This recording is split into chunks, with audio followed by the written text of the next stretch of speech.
Hola amiguitos, saludos, bienvenidos a mi canal. Bueno, este es el primer vídeo que grabo del año 2025. Y bueno, desearos a todos pues lo mejor en este año. Eh, que se cumpla lo que deseáis y que tengáis mucha salud todos. Bueno, ya os dije en el vídeo anterior que me había comprado este libro, Arturo, de Eugenio Sue, que es un autor que a mí me gusta mucho. Pero como podéis ver, el libro es pequeñito, es de 1845. Entonces, lo que no me gustó de Arturo fue que está resumido, pero bueno, ya os hablaré, es una novela extraordinaria. Pero me encontré con una sorpresa, y era que este libro, aunque yo lo compré solo por Arturo, tenía otra novela más, de Eugenio Sue, cortita, que se llamaba Mi amigo Walt, muy interesante. Y tenía también un cuento de Hotman. ¿Veis aquí? Eta Hotman. Bueno, Eta Hotman nació en 1776 en Prusia. Entonces Alemania todavía no se había constituido en país, sino que estaba dividida en reinos. Fue por el 1870 cuando se constituyó con Bismarck, se constituyó en país, ¿no? Entonces Eta Hotman nació en 1776 y murió en 1822. Y bueno, este hombre fue músico, era descendiente de polacos, creo, vivía en Prusia y fue escritor también, ¿no? Entonces yo había oído hablar de él, aunque no, creo que había leído algo, pero no me había fijado porque el género fantástico no me gusta.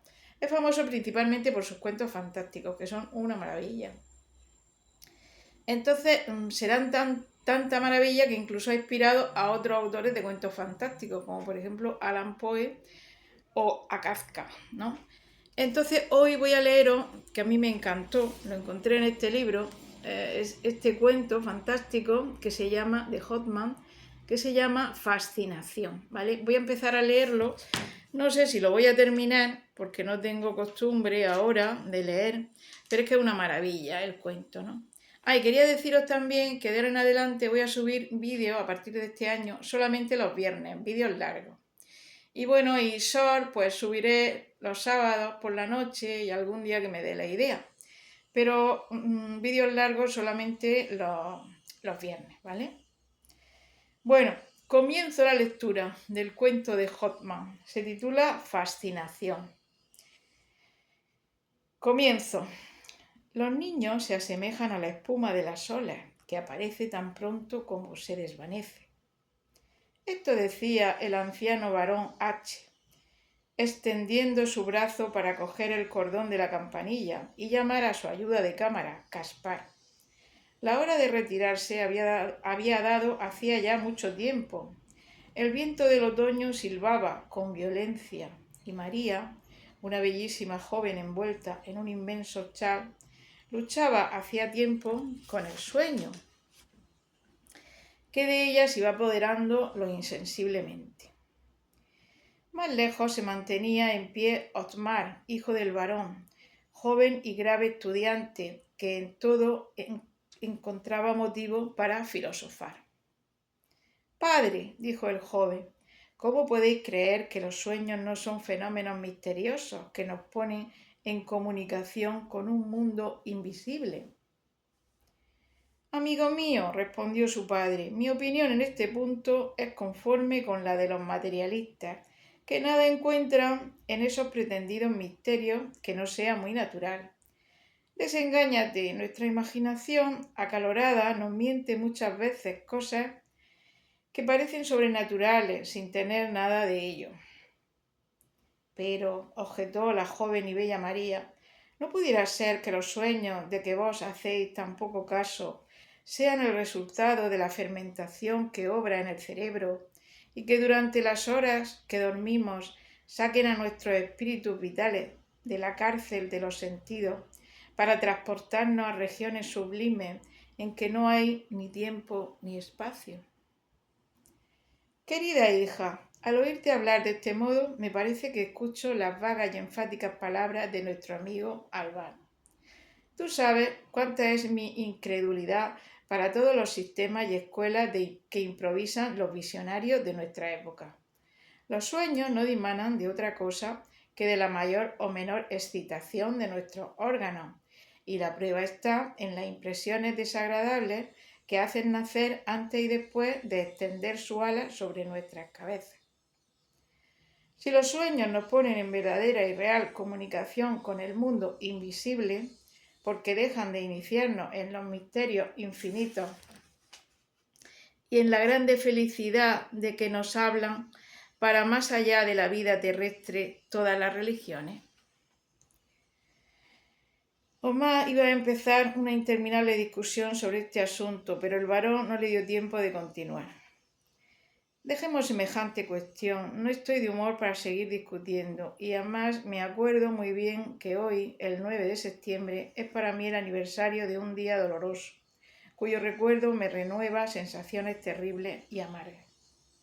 Pero padre, interrumpió el estudiante, ¿no queda establecido que la influencia magnética... Oh, exclamó el varón, jamás pronuncia delante de mí semejante palabra. Ese nombre de magnetismo me hiere, me hace daño, y el que ejerce tan odiosa profesión paga tarde o temprano con su propia ruina la culpable curiosidad que le obliga a levantar el velo con que cubre el Señor sus obras. Me acuerdo, hijos míos, que en la época en que yo estudiaba en el colegio de Berlín, había entre nuestros profesores un hombre cuya figura jamás se apartará de mi memoria. Era alto, delgado como un esqueleto, tenía una de esas fisonomías particulares que apenas se entrevé a través de la imaginación e infundía, a mí en particular, un secreto temor y superstición cuando se le miraba cara a cara. Decía él mismo que siendo mayor al servicio danés se había visto obligado a retirarse por causa de un duelo. No obstante, había algunas personas que creían que en lugar de un duelo había cometido un asesinato en la persona de su general. Era un hombre duro y de una severidad sin ejemplo para los alumnos del colegio. Pero Díaz tenía en espíritu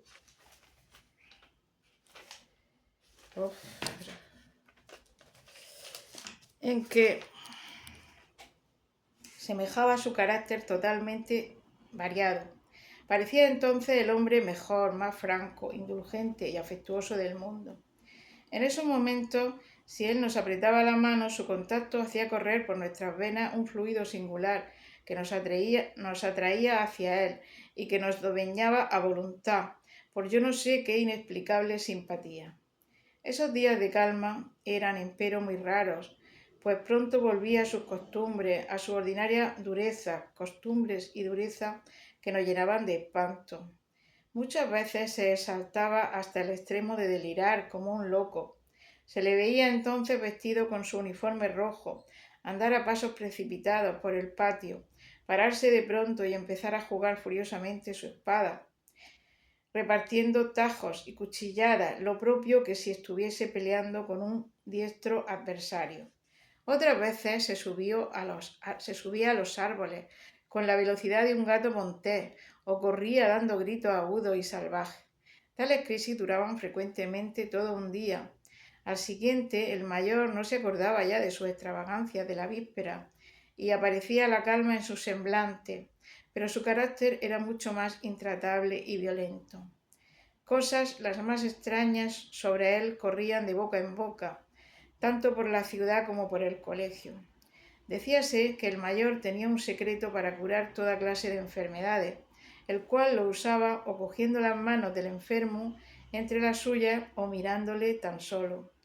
Esta opinión era tan comúnmente admitida que un día se vio obligado a deshacer a palos la multitud de gente que le importunaba para que ensayase en ellos su misterioso poder.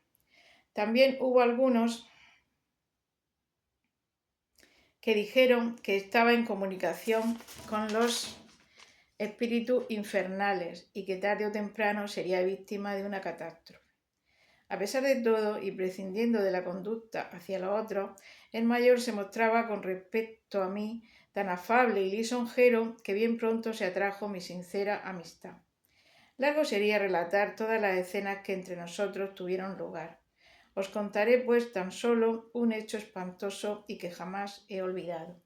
Durante la noche del 9 de septiembre de 1700, Soñé que el mayor estaba junto a mi cama y que dejando caer sobre mí una mirada fija y penetrante me había cubierto los ojos con su mano derecha, exclamando: «Miserable criatura terrestre, reconoce en mí a tu dueño. Yo tengo como Dios el poder de leer en tu pensamiento». Al propio tiempo que esas palabras sentí alguna cosa aguda y fría como la hoja de un puñal penetrar y atravesar mi frente hasta el cerebro. Di un grito de dolor y angustia y me desperté bañado en sudor y próximo a desfallecer. Salté de la cama inmediatamente y fui a abrir la ventana, pues tenía necesidad de respirar un aire más puro. Pero cuál fue de nuevo mi terror y asombro al apercibir a la luz de la luna al fatal mayor con su rojo uniforme, abriendo una reja del colegio que daba al campo y volviéndola a cerrar con estrépito tras de sí. Desapareció mi valor y casi desvanecido. Llegaba el día. Cuando conté a nuestro inspector lo que había visto la noche precedente, me replicó que habría soñado, pero como el mayor no se había aún dejado ver y era ya aún hora muy avanzada, se fue a buscarlo a su aposento. La puerta estaba cerrada por dentro. Fue preciso derribarla y hallaron entonces al mayor tendido en el suelo, pálido, cadavérico, el ojo vidrioso, la boca despidiendo una espuma sangrienta y con la espada en una mano que la muerte había dejado pegada al puño. Ningún remedio pudo volverle a la vida. El varón nada añadió a lo dicho, no hizo comentario alguno sobre dicha historia. Otmar, que le escuchaba atentamente, inclinó su frente en ambas manos y se engolfó en serias y profundas meditaciones. María se hallaba conmovida. En aquel momento el pintor Frank Viquer, antiguo amigo de la familia, que había entrado en el gabinete sin hacer el menor ruido, mientras que hablaba el varón, dejó oír su voz en compañía de una buena carcajada. He ahí historias bien alegres para contar a los jóvenes a la hora de acostarse. Yo sigo, amigos míos, un sistema enteramente contrario al del varón. Y como sé por experiencia que los sueños son el fruto de las sensaciones experimentadas durante el día, siempre he tenido cuidado, antes de dormirme, de arrojar las impresiones dolorosas para alegrarme con algún dichoso y picaresco recuerdo de mi juventud. Es una excelente receta para ahuyentar insomnio y pesadillas. Por lo demás, mis buenos amigos, esos sueños espantosos que a veces nos atormentan, tales como figurarse que se cae de una torre, que se es decapitado y mil otras cosas más o menos desagradables, no son más que el resultado de algún dolor físico que obra sobre nuestras facultades morales. Esperad, me acuerdo ahora de un sueño que tuve. Asistí a una orgía.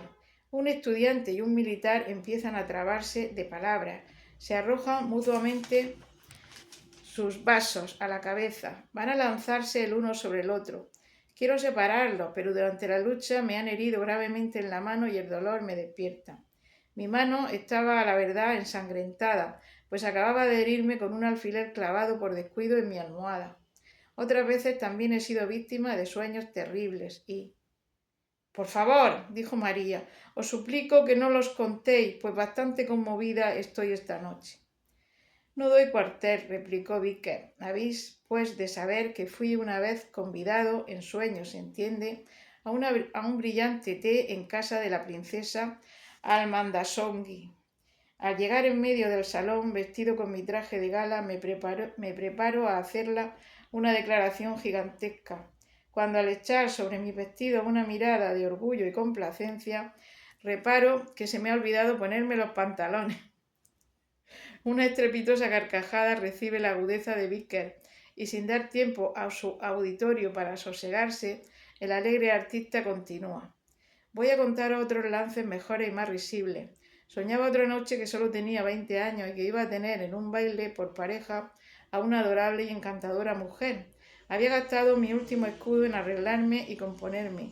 Llego, me mezclo al tropel de hermosas y caballeros que pululan en los salones y me encuentro a boca con un perro de agua muy cuco y limpio que, abriéndome la reja de una estufa, me dice muy respetuosamente: «Mi bello señor, es por ese agujero, si gustáis, por el que debéis pasar».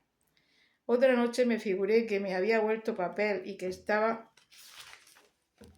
sobre una mesa, un miserable aprendiz de poeta, armado de una pluma de pavo mal cortada, me rasgaba por todas partes escribiendo brutalmente sobre mi pobre individuo líneas desiguales que quería hacer pasar por verso.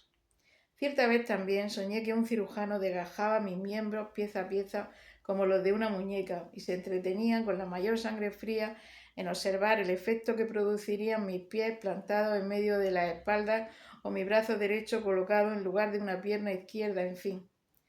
Aquí fue interrumpido Fran por las carcajadas del varón y de su hijo en tal manera estrepitosa que se vio obligado el artista a renunciar a la historia de sus sueños.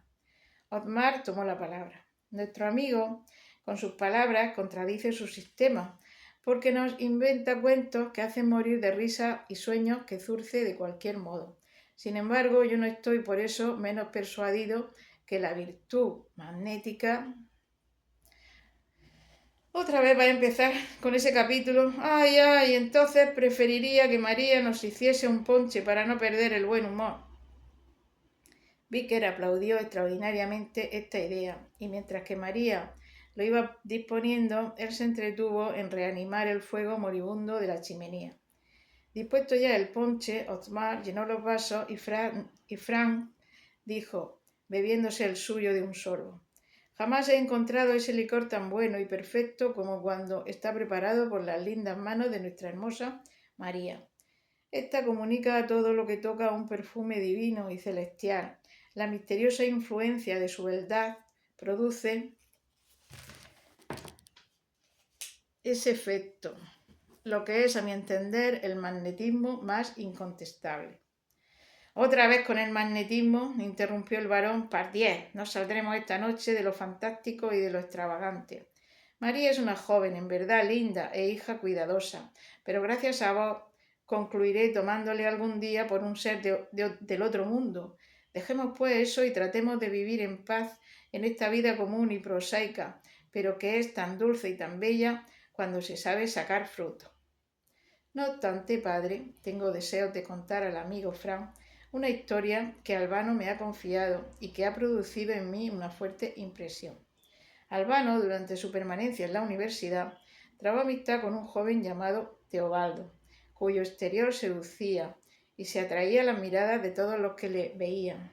Agréguese a eso que unía el alma más tierna al más apacible natural. Pero después de su fraternal enlace con Albano, su genio se volvió áspero, su carácter inquieto y triste, su imaginación delirante y exaltada. Teobaldo, después de haber tomado su grado en la Universidad de Jota, debió volver a su pueblo natal para casarse con la hija de su tutor y vivir dichosa y apaciblemente con el producto de una pequeña herencia que le dejaron sus padres. Todos sus gustos y placeres se resumían en el estudio del magnetismo animal, del que debía a su amigo Albano las primeras lecciones.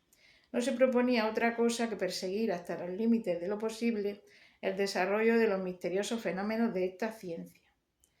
Algún tiempo después de haber dado la vuelta a sus nativos hogares, escribió a Albano una carta desesperada anunciándole que durante su ausencia un oficial extranjero alojado en casa de su tutor se había enamorado de su hija, siendo correspondido por ella. El oficial se vio obligado a partir cuando se puso en marcha el regimiento a que pertenecía, y entonces se apoderó de la joven tal disgusto que se alteró su rasgo y se temía mucho por su vida. El pobre Teobaldo había tenido que llorar la pérdida del corazón de su prometida y probablemente tendría que llorar también la muerte del único objeto que había logrado inspirarle amor. Albano le contestó que su desgracia no era irreparable y que el magnetismo le devolvería infaliblemente su querida.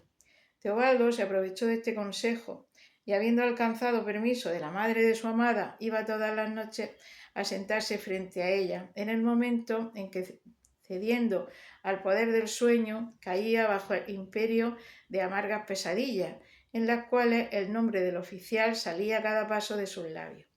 El joven amante ensayó sobre la bella dormida las pasas cuya virtud secreta le había enseñado Albano. La hizo caer poco a poco en estado de sonambulismo. Conversó entonces con ella y le recordó dulcemente los pasados días de su infancia, su tierno y mutuo amor, sus juegos inocentes y sus sagrados recuerdos. Poco a poco fue cediendo la joven al mágico ascendiente del poder que la rodeaba, y cada vez que se hallaba en estado de sonámbula, sus sensaciones y respuestas a las preguntas que se le hacían dirigíanse todas naturalmente a Teobaldo y a los recuerdos de su primera edad.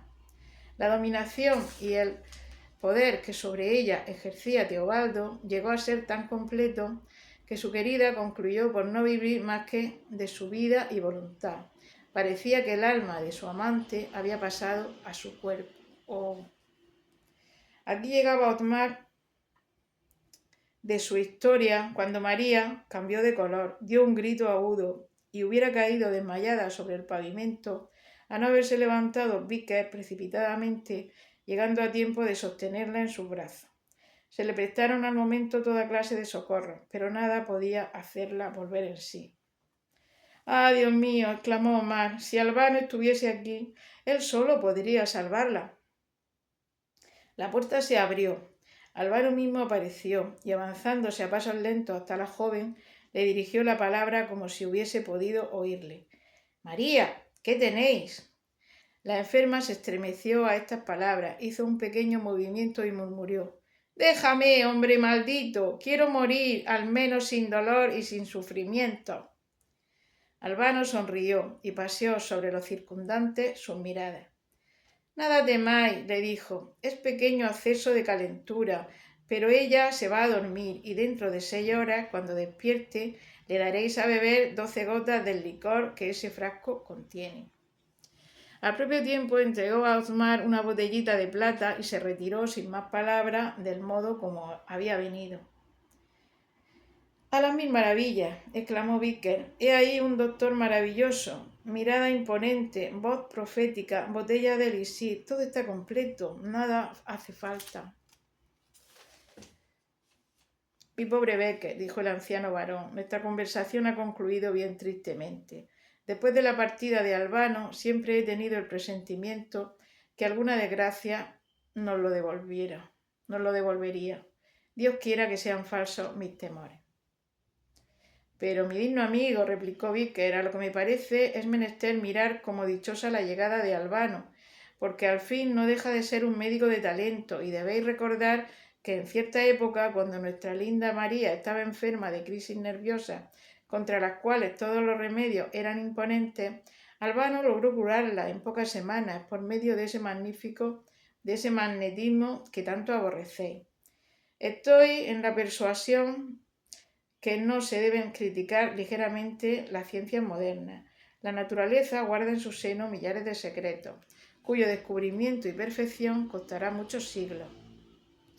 «Ni soy retrógrado ni enemigo del progreso de la ciencia, amigo Frank», interrumpió el barón, «y creo, a decir verdad, que mi antipatía por el magnetismo dimana en gran parte de la dificultad que encuentro en definir a ese Albano, a ese hombre de quien se muestra mi hijo tan apasionado.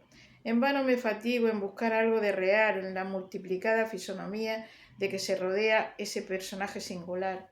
Sé lo que le debo por la cura de mi hija y hubiera querido ofrecerle todos los tesoros del reino en cambio de ese servicio. Pero debéis saber, querido Víquer, que un secreto temor que no puedo apartar me ha impedido siempre manifestarle cordialmente mi reconocimiento. De día en día ese hombre se me hace, a pesar mío, más odioso, y será una locura, pero cuando le miro con atención me parece tener a mi presencia el diabólico mayor danés que tanto recuerdo». Aquel hombre que estaba loco y se le aparecía en los sueños que le iba a clavar. Bueno, lo voy a dejar un poco aquí y el próximo día lo resumo y lo termino. Ya veis que a mí me parece muy interesante el cuento este de Hotman. Espero que os guste también. Venga, amiguitos, saludos.